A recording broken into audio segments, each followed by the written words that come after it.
Hello, I'm Dango Rose. Welcome to the Mountaineer Podcast, where everybody's listening. The Mountaineer brings you the latest news of the Peak to Peak region, in print, online, through our podcast, social media, and special publications. Now, listen in to the latest news of the area with our local journalists.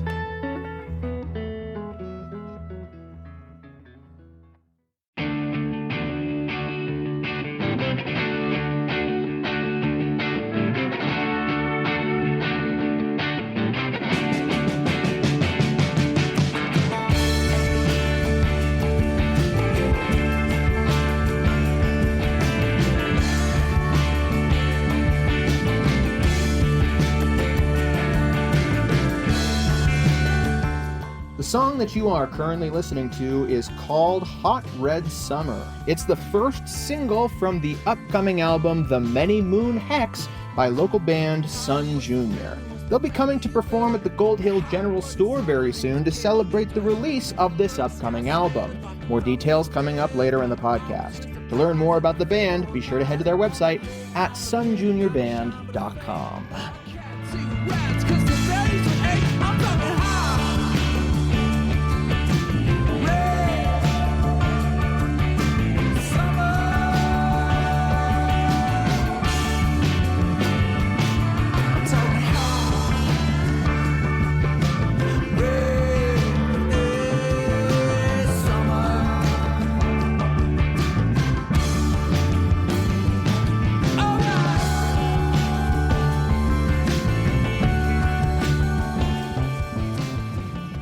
Hello there, everybody. My name is Jamie Lammers, and welcome to Music of the Mountains, Where to Be and What to See, brought to you by the Mountaineer Podcast. Before we get into today's interviews, if you haven't subscribed to the Mountaineer and you want to support local news from peak to peak, then be sure to head to the mtnear.com and click on the subscribe button in the top right corner of our homepage. From there, you'll get full access to our digital archives and scanned copies of our physical newspaper, and you can choose to send a physical subscription to your mailbox or to the mailbox of someone that you love. If you're interested in being involved in the newspaper or the podcast, be sure to reach out to info@themountaineer.com to contact our editor-in-chief, Barbara Hart, media@themountaineer.com to contact myself, or frontdesk@themountaineer.com, and we'll get something sorted for you. You can also head to the mtnear.com/advertise to learn what bundles are available for newspaper or podcast advertisements.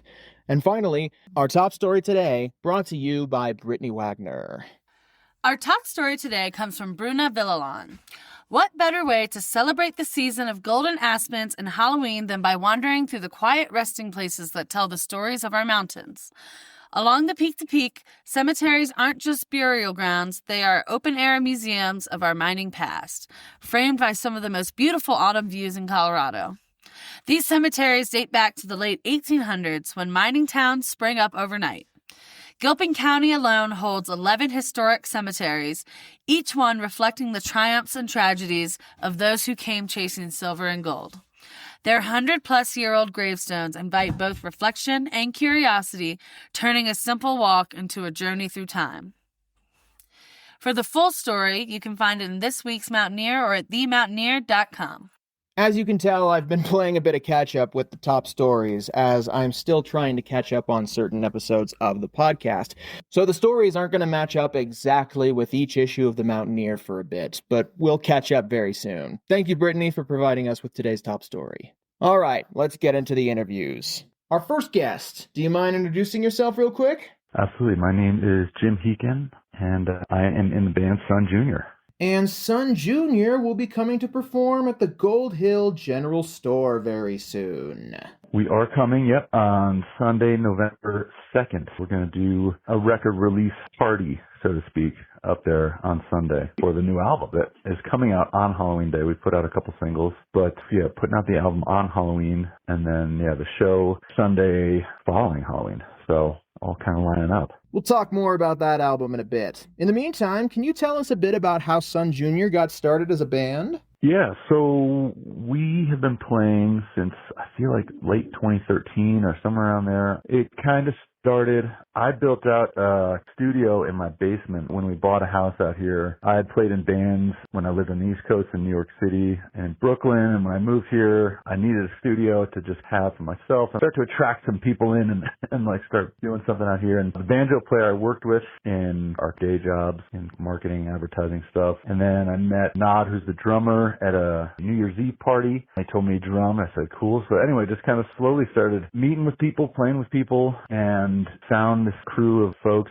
I had 2 young kids, and I think right around the time, actually Nod didn't have kids. I think I was the only one when we started had kids, but eventually we all had kids, so it became just a dad's hanging out session in the basement every week. And for whatever reason, we never really did covers. I had been writing songs forever, and other guys in the bands had kind of played in other bands that played originals, so we became a jam thing. Not necessarily a jam band, but just we would jam, play ideas, and then pretty soon we had like 10 songs that were like fully done, and we started just playing out a bit, and it just kind of kept rolling from there. And out of a love of jamming, coming up with new material, and then, you know, friends would ask us to play parties or whatnot, so we did that, and things kept kind of moving in that direction. And yeah, I don't know, it just was a very natural thing. You know, there was certainly some intent there of wanting to play with some people, but there wasn't much intent on playing out or putting records out. It was just wanting to have a love for jamming, just to get together.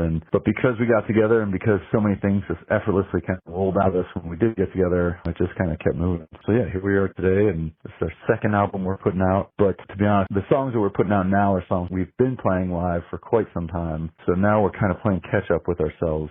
We've had like 13 years or more of playing and writing music, and we've got like 100 songs, probably, maybe not all fully done, but like that we could put out. So we're trying to record stuff and then get stuff down so we can move on to catch the next stuff. So anyway, yeah, that's a short, long summary of where we're at this moment. So who's a part of the lineup now, and has it been consistent for the majority of the band's run? Yeah. So the lineup has stayed, pretty much, consistent the whole time. I mean, John, who plays pedal steel, joined maybe like a year into it, but I mean, it's been a lot of years since then, so consider him basically there at the start. But otherwise, it's Jeremiah Streets, he plays keys and organ and bass, and then we have Matt Kubis, who's banjo and vocals. I play guitar and vocals, and Nod plays drums, and then we have Jon Schimek on pedal steel. So 5 of us, and even though we have a banjo and pedal steel, we don't really play country or bluegrass. It's more of like a rock blues based thing with those instruments in kind of more of a psychedelic-y way. So yeah, that's kind of been the lineup sort of since the beginning. Well, Jim, what about you? Can you tell us a bit about your own personal musical background?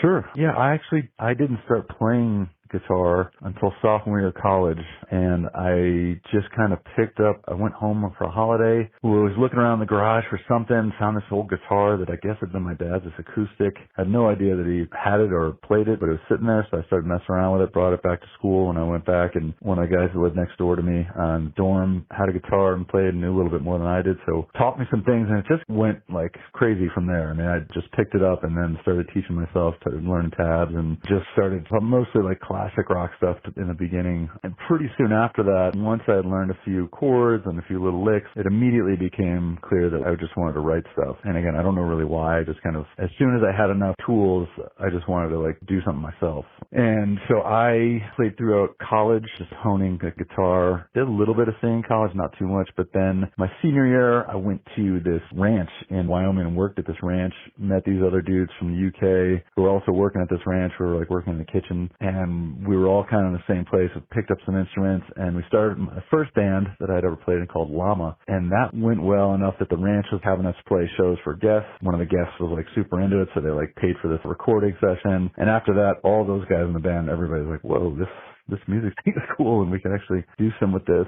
So leaving that after the summer, all this went back to our respective homes and just kind of kept at it. And we're like, all right, I can definitely be in a band and do this band thing. And so I went back to New York City, where I formed a band of my own, was writing a bunch of songs, played out in New York City and Brooklyn for 4 years, recorded some stuff. And then that was kind of my journey, and I just kept doing it, even though I started working, getting jobs that were more kind of like serious jobs after I got married and had kids. But music was always a pretty strong second in my life. And then everybody else's music journeys, I know that Nod played a bunch of bands, when he was back in North Carolina after his college years. Jeremiah played in Austin in some bands. I think Jon and Matt were kind of later on. Matt, I know, never played in a band before this, really. He picked up banjo really late in life, but he just got super obsessed with it. And Jon as well, I think, kind of picked it up a little bit later in life. So yeah, I don't know. We kind of have been all over the place with it, but yeah, everybody brings something sort of different. Matt definitely started from a bluegrass kind of thing with his banjo, even though when he plays with us, he doesn't play super bluegrassy licks on his banjo. He kind of has adapted it. And Jon comes from more of like a indie alt country background. Nod came from a pure rock.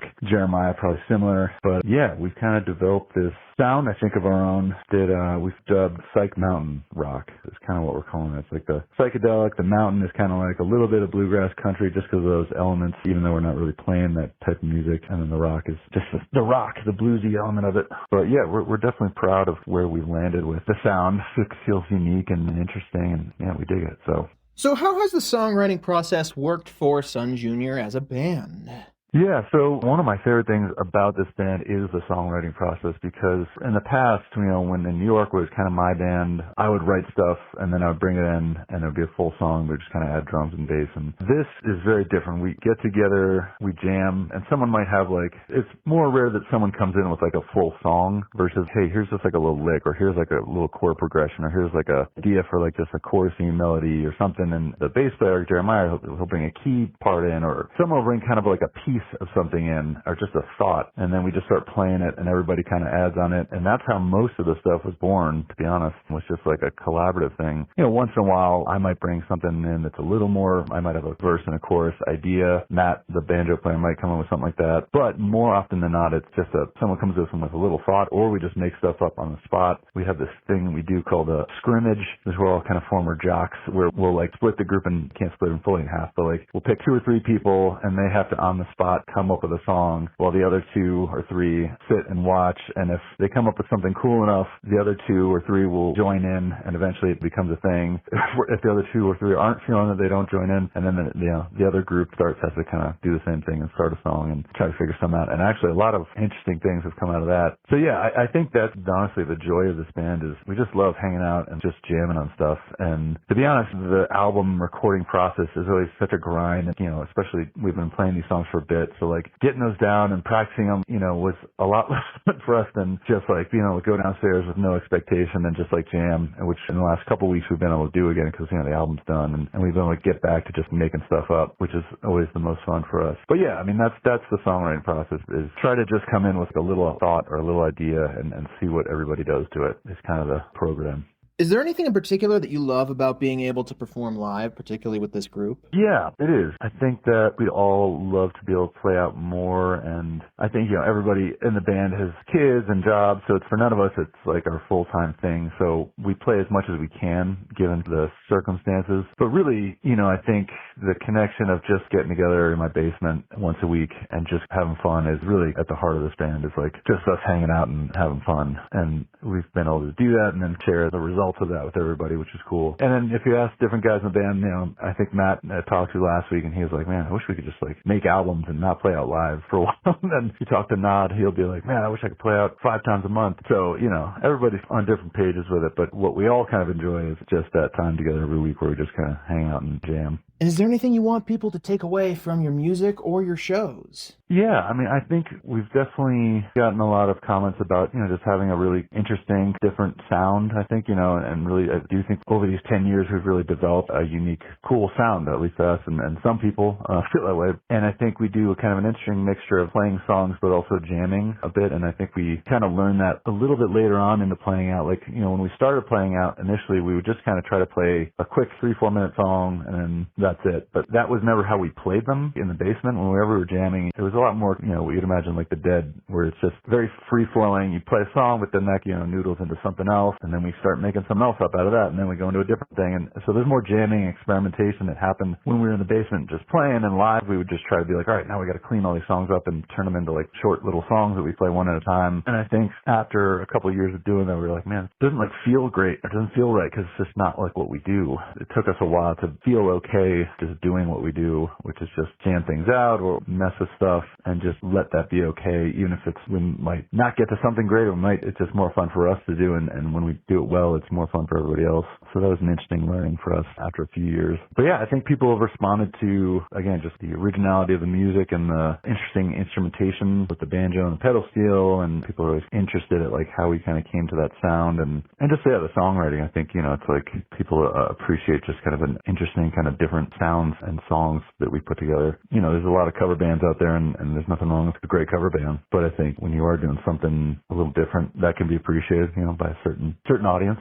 And talking about your upcoming album, The Many Moon Hex, even though it's coming out everywhere on Halloween, you guys actually have put it on your website for people to purchase early. Yeah. So yeah, it's right now not as on the website. If you want to buy it, you can buy it with a hat deal. But yeah, there's 2 singles out so far on Spotify and all the other streaming. And we got another single coming out this Friday. And then the full album is on Halloween. Was there anything else about the band or the upcoming album or anything else involving Sun Jr. that you want to talk about? That's kind of it as far as what we got going on right now. We'll have some more shows probably coming up soon. We just shot a performance for Apple Vision Pro, those like VR goggles that Apple has. We went and did a shoot at the Dharma Farm, which is in Hygiene. A buddy of ours has a venue up there that he has people perform at. Anyway, so we went up there, and this company is trying to get some content, start shooting more content for Apple Vision Pro, which is like a 3D suite of things, and wants to do like music performances in this 3D environment so you can look around and feel like you're in the room with these people. So we just shot one of those, and that'll be coming out in a little while. That'll be interesting because there's really not a ton of content on that platform right now that's like live music. So that should be interesting. And then, yeah, I think that's mostly it. And the album coming out, and then this album release party on the 2nd is most of what's going on. In that case, I think those are the big questions that I have on my end. Cool. Awesome. Yeah, that's great. I think that's it for me as well. Yeah, thank you for jumping on. Really appreciate it. Yeah, absolutely, man. Thanks for having us. Appreciate it. We'll transition into an interview with another member of Sun Jr., but first, an announcement brought to you by Brittany Wagner. Get ready for the Sugarloaf Craft Fair, a benefit for the Sugarloaf Fire Department. Fine handmade crafts, home-baked goods, and a silent auction. Happening Saturday, November 1st from 10 a.m. to 4 p.m. at 1360 Sugarloaf Road, Fire Station 2. Welcome back. Let's transition to our second interview. Our second guest. Do you mind introducing yourself real quick? Yeah, well, I'm Norkus. I'm the drummer and manager for Sun Jr. Been living up here in Boulder for many, many years now. Originally from North Carolina. And yeah, loving life, man. I got a new album coming out, so things are fun and exciting. And we just talked to Jim about one of Sun Jr.'s upcoming shows. Yeah, well, we're going to be playing, the album comes out on Halloween called The Many Moon Hex, and to support that, we've got a couple of mountain shows coming up. So we've got a Gold Hill General Store show on Sunday at 1 o'clock on November 2nd, and then we'll be playing at the Jamestown Mercantile on Thursday the 13th. That'll be an evening show. So we've already talked a bit about how Sun Jr. formed as a band, and I asked Jim about his musical background. So Nod, I'd love to hear about your personal musical background too, as well as your perspective on the development of Sun Jr. Yeah, let's see. Well, I was in a great band in Charlotte, North Carolina called Ghost Town Revelry, and we were sort of this alt-country rock psych band. Our bass player was a Fish, Grateful Dead enthusiast, and our keyboardist was classically trained. And, when I moved to Boulder, I was hungry to be in another band and got introduced to Jim, our guitarist and singer, at a Studio 54 New Year's Eve party. And that was the first New Year's Eve that I was there. And he was there as a character called Dugan, which is sort of an Andy Warholish white wig. And he didn't break character the entire night. But we did talk about music, and our music, anthology or whatever we liked, just lined up, right? And he'd been playing with Matt, who he worked with. Matt was a banjo player and singer, and they had another gal that was playing guitar and singing. They were kind of doing more of a folk trio set. But me as a drummer, I wanted to bring in more of a rock and roll sound, and I met a guy named Jeremiah Streets who has been playing in bands. He's a bassist and keyboardist. He's been playing in bands out of Austin, Texas for many years.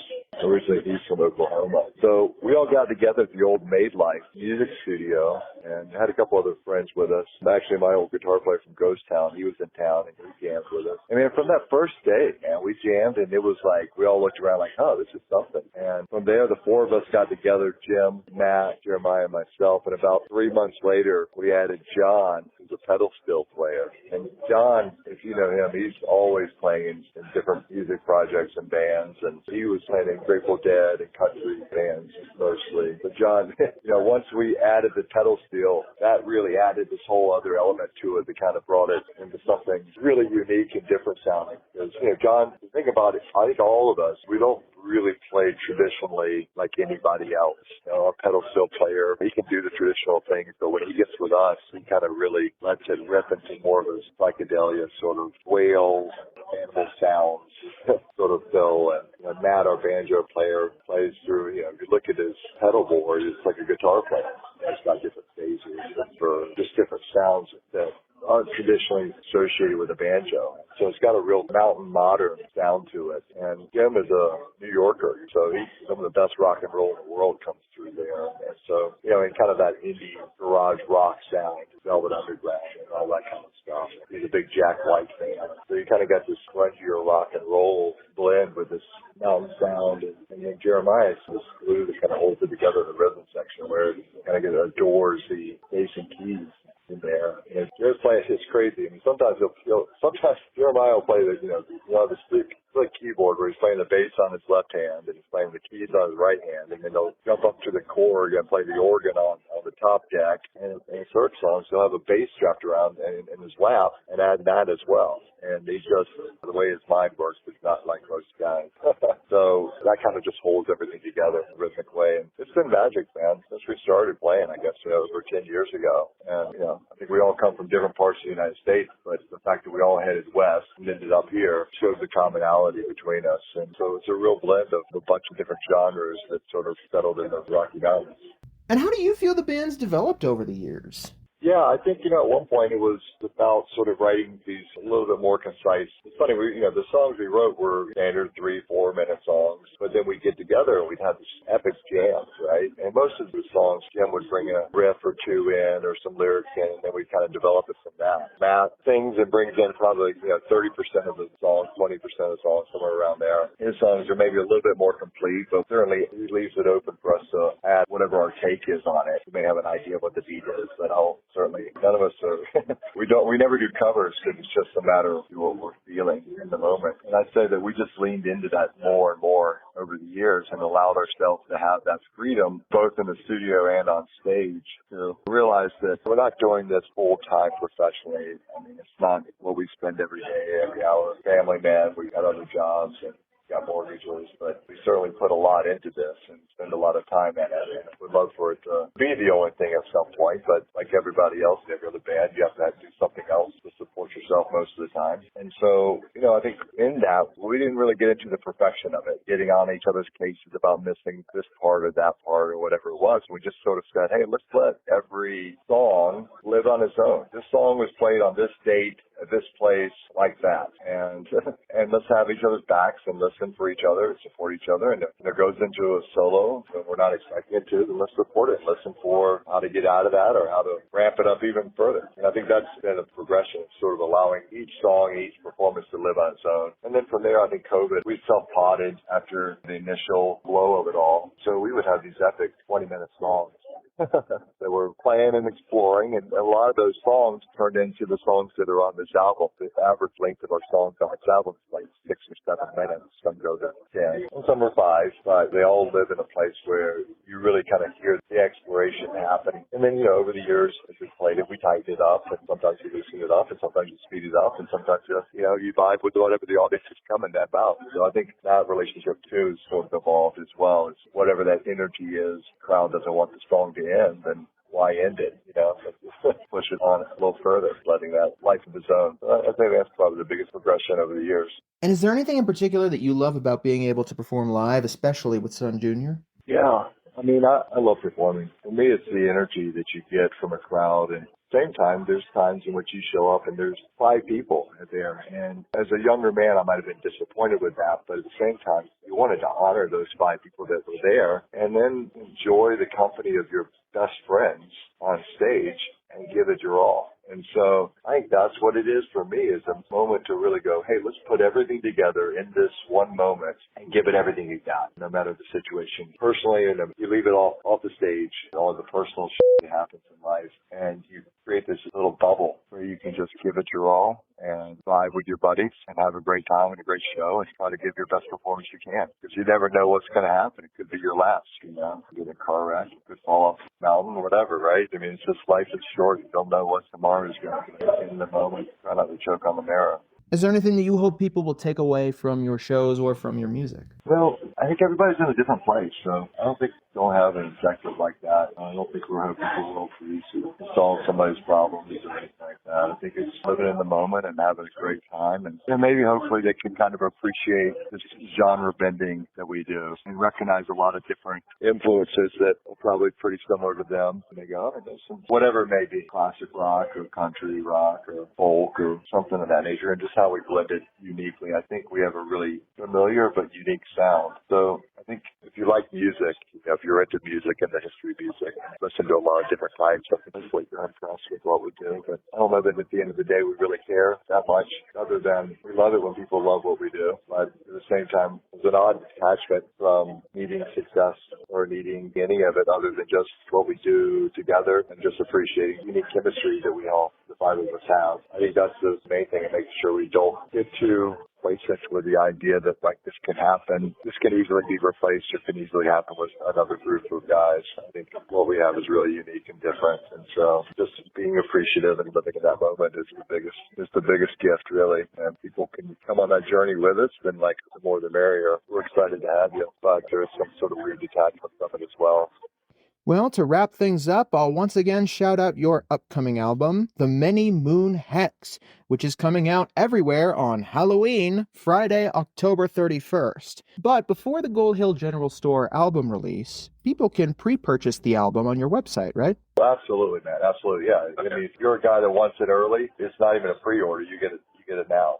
And so those that want to buy the album early and get a hat, it's basically a discounted hat at the same time. And then if you love the album, then you'll tell other folks about it, and they'll listen to it on all the streaming networks and things. And first single is already off to a great start. I just saw some numbers come through, and I was like, wow, okay, people are listening to it. So that's exciting. I think this next song is going to really blow people away. I love this next song, and I think it's going to appeal to a lot of different folks. But you never know, right? You never know. Let's come to the strange detachment from it all. You got to just enjoy what you do and don't worry about the results. Thank you so much to Jim and Nod for coming on board and joining us for the podcast to talk about Sun Jr. They'll be performing at the Gold Hill General Store, located at 531 Main Street in Gold Hill, on Sunday, November 2nd, 2025, starting at 1 p.m. to celebrate the release of their newest album, The Many Moon Hex. For more information about the band and to pre-purchase the album, be sure to head to sunjuniorband.com. Thank you so much, everybody, for tuning in to this week's Music of the Mountains, Where to Be and What to See, brought to you by the Mountaineer Podcast. For once, I can actually confirm an exact time for the next Mountaineer Podcast segment. Tomorrow morning, October 29th at 10 a.m. Mountain Time, you're going to get a new podcast segment in a different format than we've had before. And I'm really excited to bring you that segment and introduce a new team member for the podcast. Until then, though, if you want to subscribe to The Mountaineer, remember to click on the subscribe button in the top right corner of our homepage. And if you want to subscribe to The Mountaineer Podcast, be sure to subscribe wherever you're listening currently, or head to our Mountaineer Media section on our website's homepage, where you can find it wherever you get your podcasts. In that subsection, you can also find our social media, our Facebook, and our YouTube. And if you want to follow us on Instagram, be sure to head to @mtn.ear. If you have any ideas or suggestions for future podcast episodes, then please email me at media@themountaineer.com. And if you're interested in advertising in any way or being involved with the newspaper or the podcast at all, be sure to reach out to media@themountaineer.com, info@themountaineer.com, and or frontdesk@themountaineer.com. Or call the staff directly at 303-810-5409. And finally, be sure to submit to our events calendar if you want to promote an event coming to your venue or to the community at large. I'll see you guys tomorrow morning for a brand new segment of the Mountaineer Podcast. Have a great rest of your day.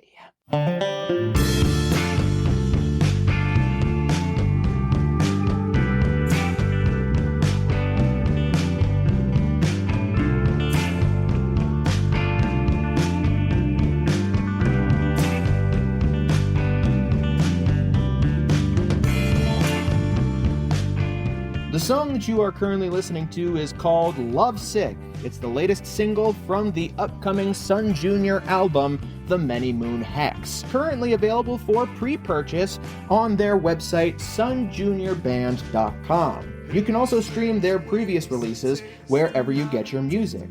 They'll be celebrating the release of The Many Moon Hex, performing at the Gold Hill General Store, located at 531 Main Street in Gold Hill, on Sunday, November 2nd, 2025, starting at 1 p.m. The album will release everywhere on Friday, October 31st, Halloween. So get ready for Sun Jr.'s Halloween special.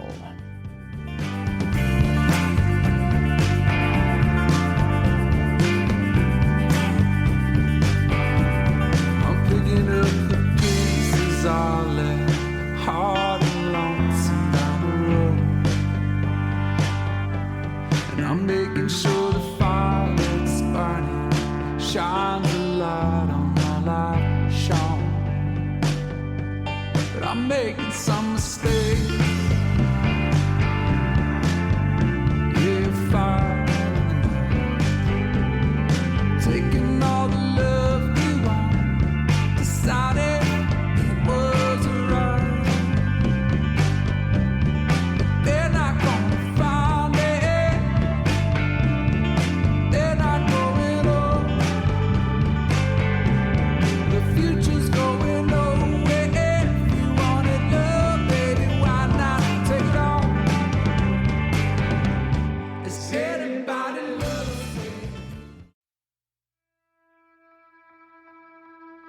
And that's it for our show.